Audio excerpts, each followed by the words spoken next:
Hello, friends, neighbors. John, your whiskey neighbor here. Welcome down to the Nook. It's Saturday, and we're going to talk some Indian single malt.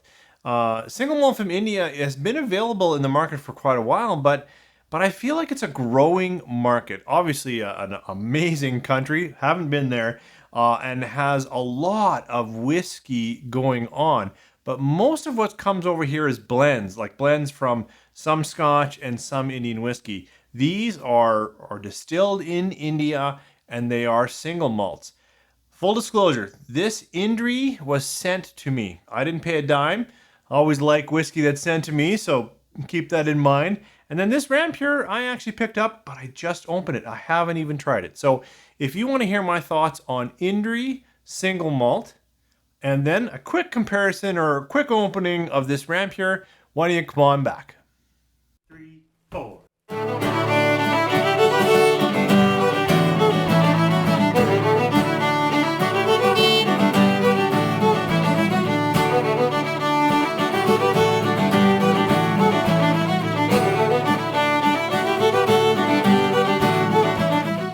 Thanks for staying with me. As I said in the opener, this will be about Indian single malt. I've had a little bit, mostly Paul John, a little bit of Amaret, a few others, but I'm not a huge Indian single malt. I don't have a big knowledge base there.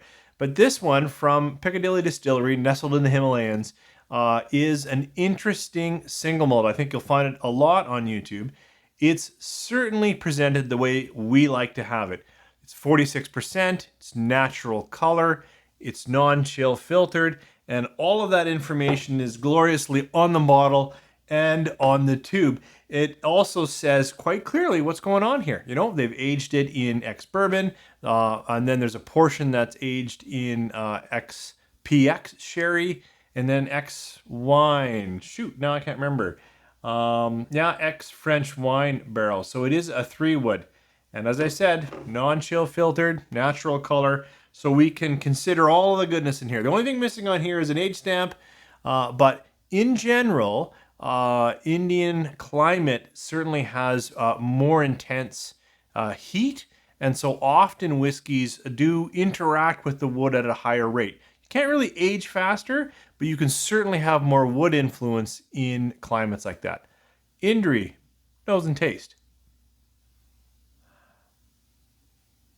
You know, this is really speaking sherry on the nose. It's fruits, but they're stewed and cooked and a little chocolatey. And, you know, PX sherry is known for sweetness.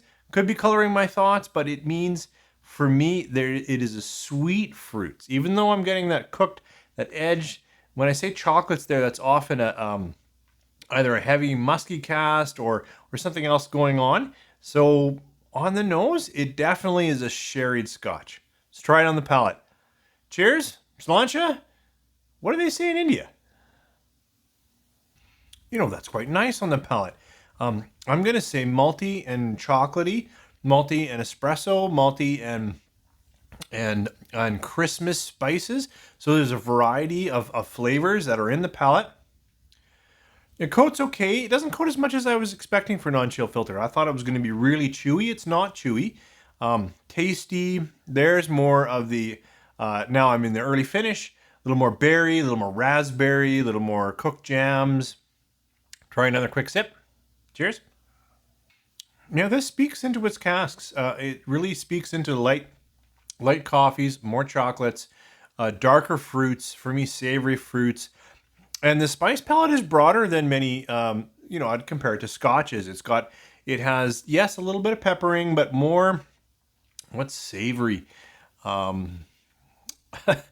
almost said basil. That's not quite right, but something like that, like where it's got a little more savory, broader spice palette to it than I think a more common, heavily sherried single malt from Scotland or Scotch. I find this very, very tasty. Of course, I'm thankful that someone sent me a bottle of whiskey, so thank you, producers. Piccadilly, feel free to send me all the whiskey all the time. But that aside and that said, I've had this a few times. I've shared it with a friend, and we are in pretty good agreement that this is a quality release. I hear it's going to come out at a good price first in Alberta and BC, so if you're in Canada, I would look for this. It's presented well, good information, and actually I'm quite liking it. I would pour this simply for enjoyment. So I'm deep enough in to be able to give it a star value, and it's 3 3/4 pushing 4. I can get off the fence and say this is a 4-star. A lot of my reviews have been heading in that direction. I might have to review my whole star system or just get rid of it and hear the tasting notes. For me, it's tasty, it's spicy. There's a little bit of bitterness. It's a little bit, I know it's a common knock of mine, but there's a few things that give it a bit of more youth to it. But I don't mind good, like a youthful spirit if it's got great flavors in. This has a lot, and the spirit isn't gone. When I talk about malty at the first part, it still has that. It's not overcast, which is certainly possible when you've got so many casts like this. That's where so much of the flavor is dropping in. Anyways, thanks. That's my thoughts on Indri Single Malt. So I looked on the shelves and quite naturally wanted to compare this to other Indian single malts. And I had a tin of this Rampur Asava Cabernet Sauvignon. So I actually know less about this one. I found it in an interesting liquor store in Edmonton, kind of near the old Coliseum. And it is ex-bourbon and then ex-Cabernet Sauvignon. It's 45%, not 46%. But it does say on tin and on the bottle that this is non-chill filtered. So that's good.